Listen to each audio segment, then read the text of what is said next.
Hey everyone, welcome to another Purpose podcast hosted by Give. I am your host, Soli. Our other co-host, Haley, she is out at the moment on vacation, but we have a special episode for you guys today. Today we have our CEO of Give, which is going to rebrand, which is what we're going to talk about later today after we hear Faith Thurston's story and her purpose and where she started, where she is now, some of her passions, and we're just really excited. I've had the opportunity to get to know Faith a lot through work and then just through other activities and stuff, and she's super awesome, very bubbly, very happy, has a huge personality, and is an awesome leader. So without further ado, we're gonna dive into it. Hi guys, I am so excited to be able to share my story and speak about Lemonaide and how we are so excited to be bringing this all to our community, and I'm stoked to be here. Soli's the best, and I'm so grateful that we are able to show everyone this podcast that we have created and that Soli and Haley have started, and just to bring a lot of inspiration to people all over the world. And it just happens with one person at a time. So I'm excited to be able to share everything today. I agree. And before we get started, I'm going to ask Faith a couple questions. Okay, so one of the first things I'm going to ask Faith is, Faith, in our meeting the other day, you were talking about how you've done a lot of stuff with charities. And so that said, you've kind of been in the space and you know a lot about the industry and the space. Speak to that point. Like, when did you start going on humanitarian trips, working with charities, and what does that mean to you? And how's that shaped you into the person you are today? Totally. So I love this story because it's something that I get to retell 1,000 times, and it's something that I feel like makes me who I am. So at a very young age, I grew up in a home of very generous parents who have always been very giving. My dad was an entrepreneur growing up, so we did have that up and down roller coaster of, not knowing if we'd be able to get clothes this month or food or all that stuff. So I actually got to see inside a lot of what it feels like to be in the shoes of other people that don't have very much given to them. So when I was 16, I really wanted the opportunity to go to a humanitarian project where I could learn and kind of teach myself how to be a little bit more grateful. And I wasn't really going into it with super high expectations. You just kind of hear about people going to some tropical place. And you were 16, this is your first trip? I was 16, yeah. So it was my very first trip ever. And so I worked at a pizzeria, and I was making $10 an hour. And it was my life's mission to go to this humanitarian trip. And so I just told my parents, this is what I want to do. We looked up some organizations that hosted humanitarian projects, and I found HEFY. I think it's HXP. Yeah. That they changed to. Yeah. And you basically just put your name on a wait list, and they assign you a place if you get in. I was really late to the sign up, so I didn't even know if I was going to be able to go. Dang. I was then assigned to Fiji, Suva, which was really cool because my great-grandparents actually lived there for 3 years. They were mission presidents there. And no way? Yeah, so it was really cool just to be able to, reconnect full On circle. whose side? Your mom's side or your dad's side? My dad's side, yeah. Thurston? Yeah. Right? Senior? Yeah. No way? Oh, sorry. Actually, the great-grandparents. Hendersons, yeah. So, my grandma's mom. That's crazy. But yeah, they're related to the Hinckleys. Yeah. Yeah. So they are incredible, and I never got to meet my great grandpa. My great grandma just passed a year ago. So it was just really cool to be somewhere that I had known that they had always talked about, and everyone there had known them and they had a name there. So it was just really full circle for me. But anyways, I was able to go out there, and the first thing we did when we got there was we went to this very, very beautiful island out in the middle of nowhere. And just the energy you get when you're in these countries is just love. And that was kind of the first thing I learned that attracted me so much to charity work, is everyone there is full of love. And they're so super, super grateful. And we were able to go to a school, and we hiked over this big mountain, and it took us 5 hours. And when we got there, these kids were just so excited to see us. Running out of school, wanted to play with my hair, wanted to play dodgeball, just so excited to hang out with us, and I had never experienced anything like that in my life. Yeah. Of these kids that didn't have even shoes on, and they were just stoked to be around us. And we brought balls, and so them having a soccer ball was the most amazing thing to them in the whole world. It just kind of opened my eyes a little bit. And then it was super amazing because after that little island, we went back to the real land. And Suva it really opened my eyes, because when you go to think of Fiji, you think of big huts on the water and like crazy tropical, and it's a third world country in Suva. So when we went over there, it just was like a huge reality check to me. Yeah. So I went with 17 kids, and we woke up every morning at 6 a.m. We had a shower that dripped like 3 drips of water. Dang. So we'd all like be sharing this water after working 8 hours on a construction site, and just made me grateful really, really, really fast, and how grateful I was to be able to have even a home growing up in. So we went out there, we built a school. We got to play with the kids every single day during their classes. That's fun. So we'd run in the mud, play in the rain, and then at the end of the trip, before I was leaving, I probably had 20 different kids that didn't even meet me come up to me and write me hand notes that just said like, God sent you here for me, and I'm so excited that like you were here for us. And it just was really, really cool. So I just went home with this huge purpose, like, how do I get this happy? How am I this grateful for my life? And how do I appreciate everything that I have and help others around me? So that was kind of the first start of my journey of humanitarian work. And then I had gone to Thailand 3 days later. Wow. Yeah, 3 same days group, later. Same organization. So I went with Rome, but it wasn't Rome, it was Illuminate. So Justin and Lindsay, they have another company called Illuminate, and so I just was really blessed. They had reached out to me like a week before I left for Fiji. They were just like, we have a spot, do you want to come? And I just kind of gave everything I had and was like, let's go. So at that age, it was really cool for me, because I didn't really care about things as much as I cared about traveling. Yeah, kind of sparked this interest. And like 16 years old, you wanted to go because you wanted to feel a sense of more gratitude. Mm-hmm. And so from your story, you definitely felt that. And then also, I kind of want to backtrack a little bit as well. They're not cheap trips. No. It's not cheap. So working at a pizzeria, just to backtrack a little bit, you were paying for all of this. Like, you were trying to fund this yourself, and so that just kind of made it a lot more meaningful, I'm assuming. Yeah. And my parents were super supportive of it. Like, I think I was down a couple $100, and they supported me at the end for the 2. But it was just like really motivational for me to start that kind of passion for me and my purpose.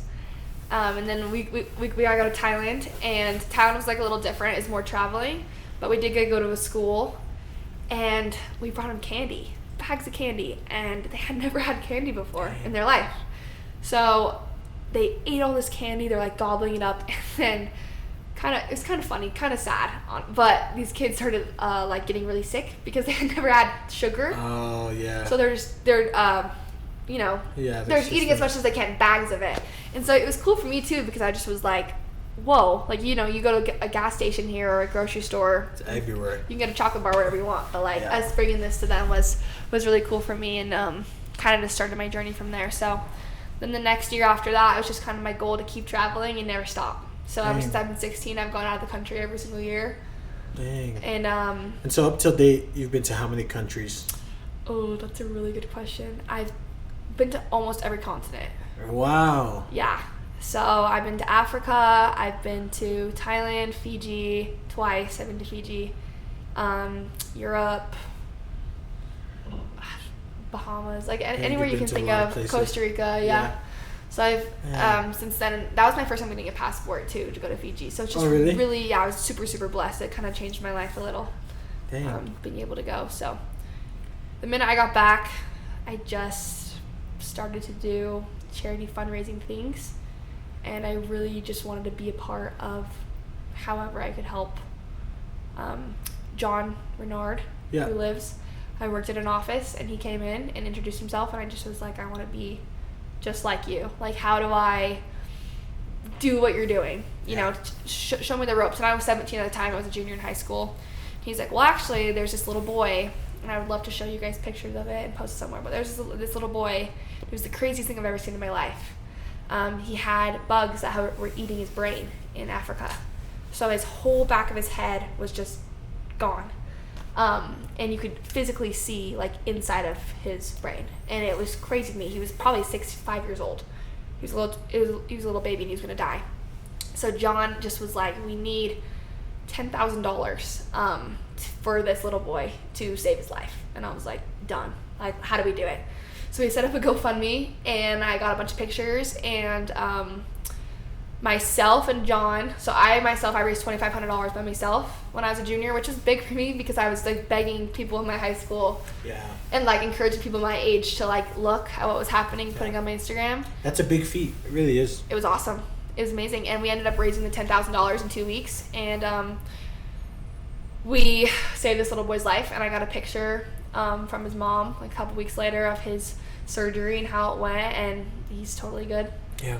And so that was when I was 17. Just kind of started the journey from there, and then COVID happened, obviously, and I had to leave my job, and they had presented this idea, Give, and it was just on the wall. I would stare at it every single day. I just was like, who's doing something with this company? Like, who is helping these charities or these people help people all around the world? And so I had went to the founder, and I had asked if he would help me get an opportunity to take over Give a little bit.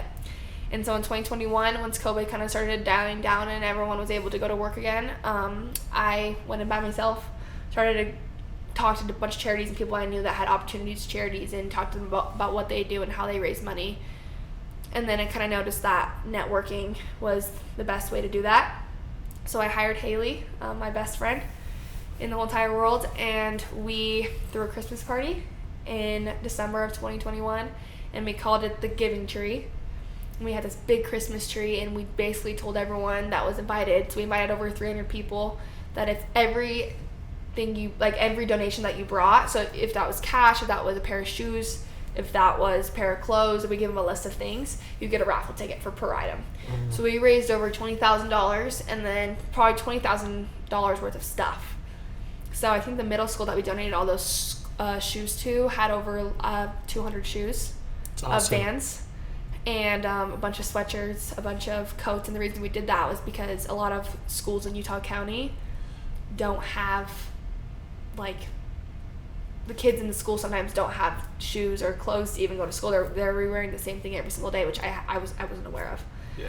So the counselors were telling us that kids would have the same shoes on since 2nd grade, and they were in 8th grade. So their toes are all the way curled in, and you give them those new pairs of shoes, and they just feel so confident, motivated for work or for working at school, and showing up and being happy. And so we really wanted to make a difference in that. And that was kind of the start. We had all of our charities that we had found come and present, and then from there we just started to grow.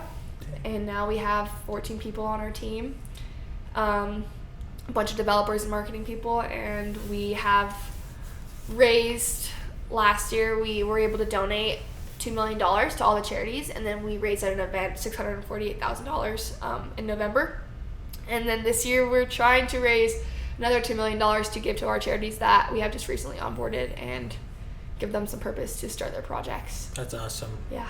And I mean, I know this a lot firsthand because I work closely with Faith and our team.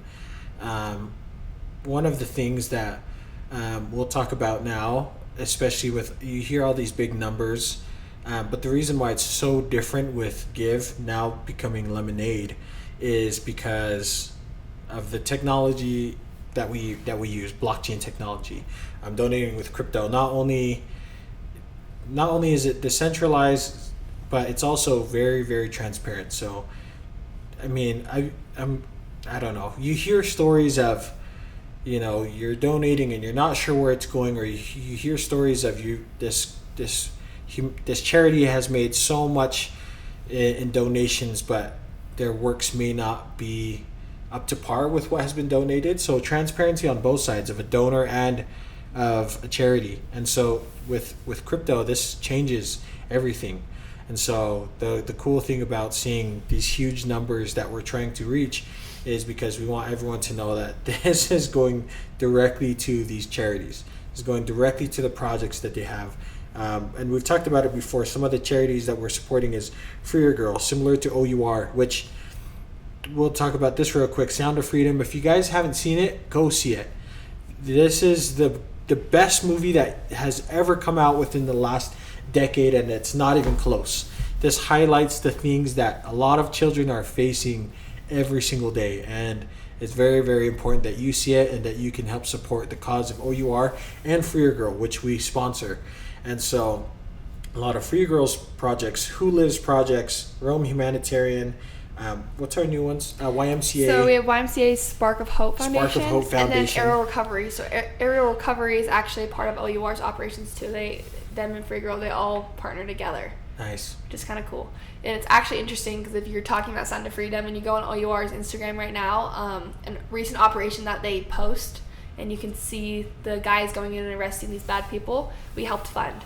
So that's awesome. That's kind of how close we are, and like work with Free Girl on those projects, and are super, super grateful to be able to open people's eyes about what's going on, because it's not a joke and it's real, and like working hand in hand every single day, like we get to hear all the crazy things that we're able to accomplish with Give, and exactly what you're saying, our blockchain technology. Yeah. No, I agree. And I remember the Free Girl event that we had last November. And I was there, and I was listening to one of the guys who came from OUR who was talking about just the kids and showed us a video. And man, I got so emotional because my son was 2 at the time. He's turning 3 tomorrow. Happy birthday. Yeah, happy birthday, Malosi. Love you, buddy. Birthday. But when he was telling us the ages, like, this industry knows no boundaries. And so it's very, very frustrating, triggering, if you'd call it, to hear these things, especially as a dad. Oh man, it's tough to watch, but it's very important that you do watch and that you do see this movie and get involved, because this shouldn't happen. And across the board, whatever political spectrum you're on, this should be a thing that we all can agree that is not good. So anyways, well, now that we're on the topic of Web3, crypto, and blockchain, we've heard your story and where you're going now and where you're at with Give. Let's talk about the future. So we talked about the donations, but let's talk about Lemonaide. Okay, so we're now welcoming everyone to Lemonaide, AIDE. So we're gonna, be the aid to all these charities and help them. So we're gonna help squeeze the day. Yeah. Some lemon puns. So the goal of Lemonaide was really, we were sitting here as the blockchain of Give started, and we just were like, how can we incorporate work into this blockchain? How do we partner and support a blockchain, and what can our company do? And so we changed into Lemonaide, and Lemonaide is a Web3 company that creates products and services for nonprofits on the blockchain. And our goal and mission is to bring as much funding and awareness and blockchain technology to people all over the world. So we have really cool products right now that are out. We have some Give nodes. These nodes are able to repeat actions every day, so it's proof of action. And when you're running these nodes, you can get rewarded. And with these rewards, our goal and mission is that you hopefully donate those back to the charity of your choice through our platform, and those charities are able to use those for super good missions, and then obviously you'd be rewarded again for donating. So it's kind of like a lifetime of giving, as we like to say. Another product that we're building with Lemonaide is a really cool widget to amplify on businesses or different charities' websites where they can collect cryptocurrency for the charity that they choose, and then that charity can earn Give rewards as well, along with the customer for donating through our platform. And then hopefully we can build some really cool projects that involve purpose. We have some sneak peeks into purpose projects, and purpose projects are kind of like a way of freedom for people that want to have their own campaigns and own charity like service stuff, and have people in the Give community support them by sending them Give tokens or Give rewards, and then they can use those Give rewards for those projects. We also have impact tracking coming. So just like Sully said, a lot of times when we go to the grocery store, we donate that dollar. Yeah, it's like, would you like to donate to X, Y, and Z? $1, $5, $100. And I think I can speak for everyone when I say, like, you have some sort of hesitancy. Because if everyone was so confident in it, everyone would do it. But I'll be the first to say that I've said no lots of times. Like, no, I'm good. Yeah. And I think if I look back on it now, it's not that I can't give $1 away. That's so easy. Mm-hmm. Like, giving $1, anyone can do. But it's just because I just don't know. I don't know the charity. I don't know where it's going. I don't know if it's going to make an impact. So with this new product and service, impact tracking, when you donate with crypto, you can see the pipeline of where it's going, here, and it helped this person.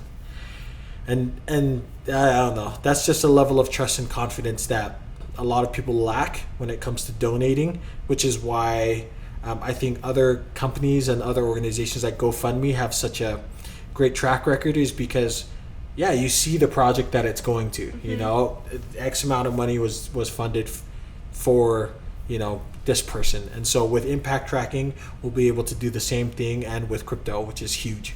So the cool thing about the tracking part on cryptocurrency is you can go, and if you send Ethereum to a charity of your choice, you can see with the wallet that it got to that 100% of your donation went to where it was saying it was going to. And then along the way, you can track to see what they do with it. Our goal and mission is, like, obviously, if you go into our platform right now, you can see, for example, Spark of Hope. You can buy a bag of beans to donate to a house, or you can buy a brand new mattress for $500.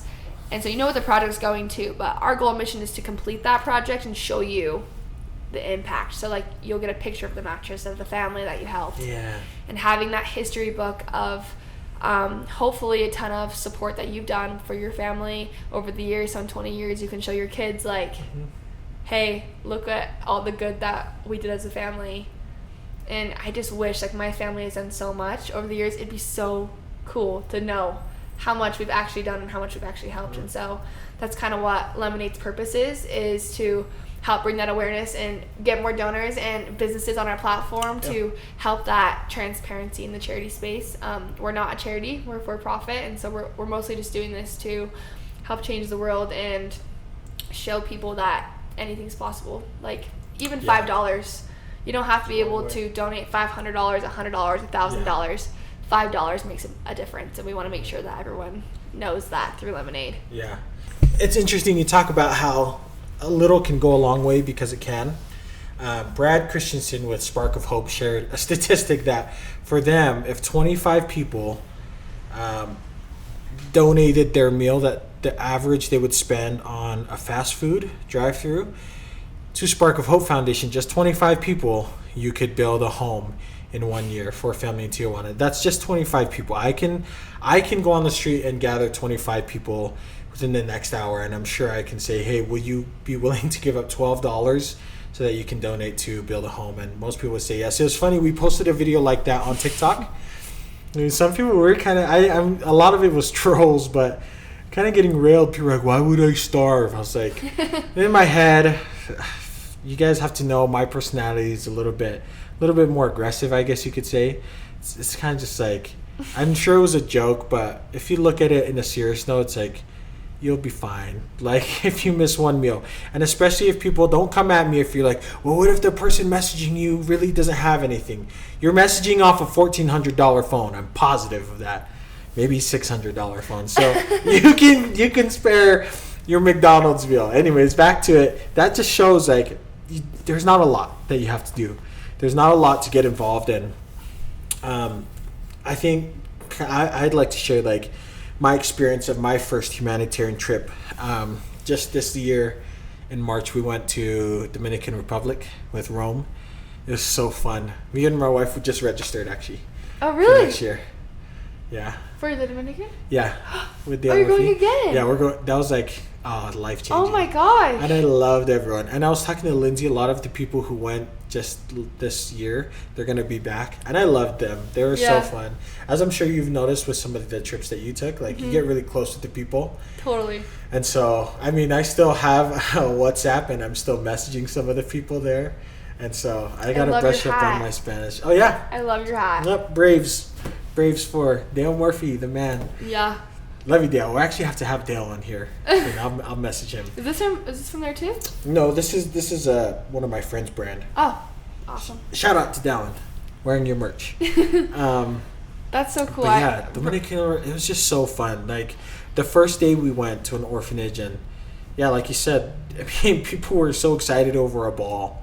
And my mom and dad, they're from Samoa, which is similar to Fiji. And my mom always talked about how kids there just, if you have a balloon with helium in it, like, you're the bee's knees.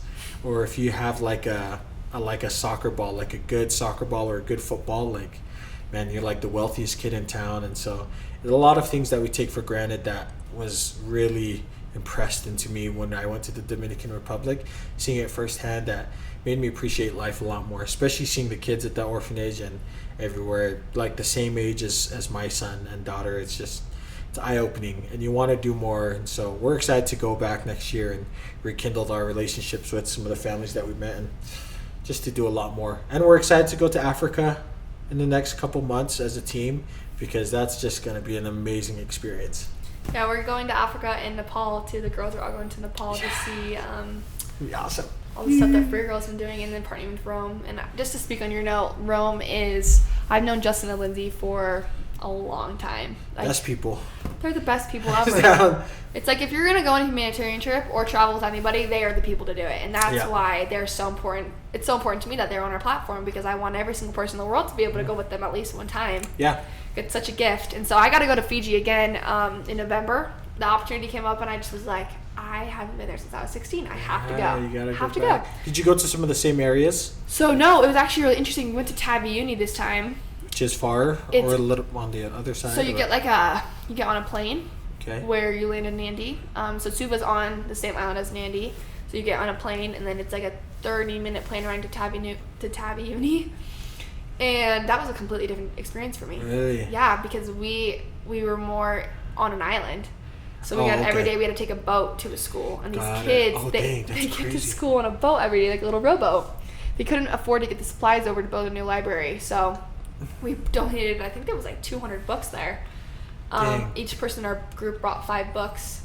And it just was the best, man. Like, it's just the best feeling in the world. And my goal for everyone listening, if you go on a humanitarian trip, expect to give away your stuff, because you don't need it. You don't need it. I had a little boy run up to me, and he grabbed my Stanley. If you guys know what Stanleys are, like, they're kind of a big deal here, and they're hard to get. Grabbed my Stanley, and I just was like, you know what? It's yours. I don't even want it. Yeah. I have 3 Stanleys on trip. I gave them all away. Oh, man. And it was really cool for me, because I just was like, I never thought about it again, but it's probably their favorite thing in the world. And so gave away some hats in the Dominican. Yeah, bring your hats. To my hats, but they love bracelets. Like all the little girls, they love coloring books too. Like, oh my gosh, you bring coloring books and a set of pencils out. Crazy! It's like the best thing. It's like Christmas morning. So and the coolest thing too is like with crayons, like wax crayons. If there's not enough, like we saw in the Dominican Republic, like kids would break the crayons and like share, so that every kid can have an opportunity. But it's just like kids here, like. And I'm not. It's not anything to kids. You just don't know. You know, we kind of live in a state of ignorance almost. Where, I mean, I as a kid just like scribbled and then tossed a crayon. Mm-hmm. Whereas kids there, it's like you cherish that thing, and so you have to learn. A lot of good to be done. And another experience. Well, just from that trip in general, was just amazing. And I just remember the day before we had left, we were supposed to build a basketball court, and the plane situation got messed up to go back to build it.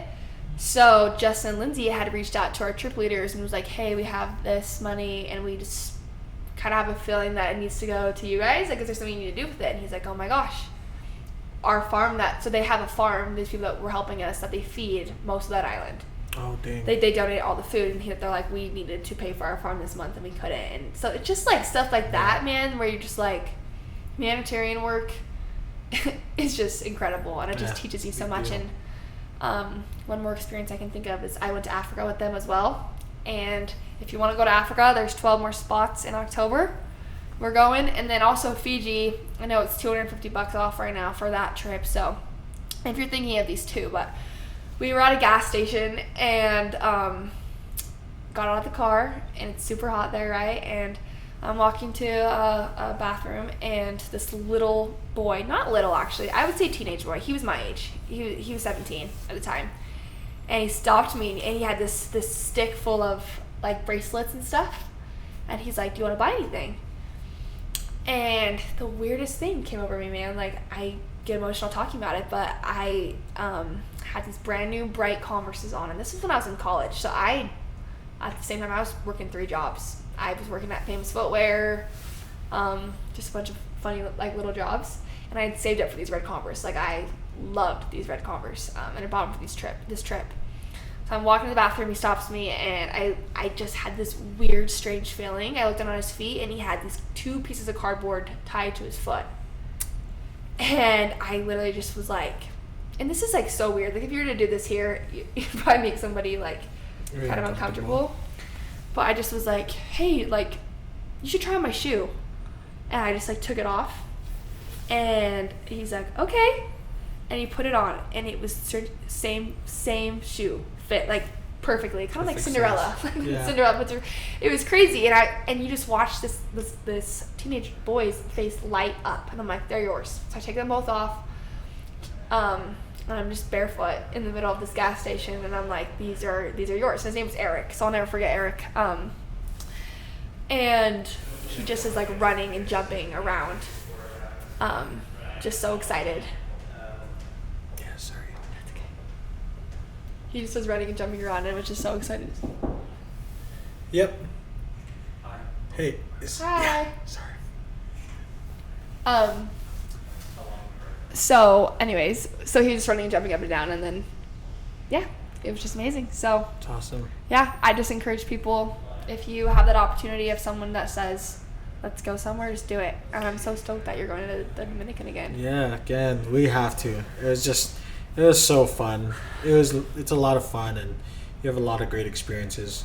So, I mean, I think we've touched a lot of things. Thank you, Faith, for coming on. We've touched base on where she started, where she is now, where she's going, where Give is going, where Lemonaide is headed, and much more. And so we're really excited for where our future is going to be, and we want everyone to be a part of it. So in the links below, you'll be able to find all of our social medias, our website where you can go, and expect a lot of changes coming in the next couple months, and be a part of it. Sign up. There's a lot of ways to get involved. Share the widget, buy a node, share nodes. What else we got? Follow our Instagram. Follow our podcast. Post this on your story. TikTok. Share this message. And we have so much. We do. LinkedIn. Like we have newsletters. Yeah, we our have marketing a lot. team kills it. Follow all of it. All of it. And then you can reach out to us if you have any questions. If you send me a screenshot, just kidding, I'm not kidding. Anyways, well, I think that's it for this episode. We will see you guys on the next one, and thank you so much. Yeah, thanks, guys. Bye. Yay. Good job, Good Faith. job, dude. That was awesome. I'm stoked that you're in the Dominican Republic.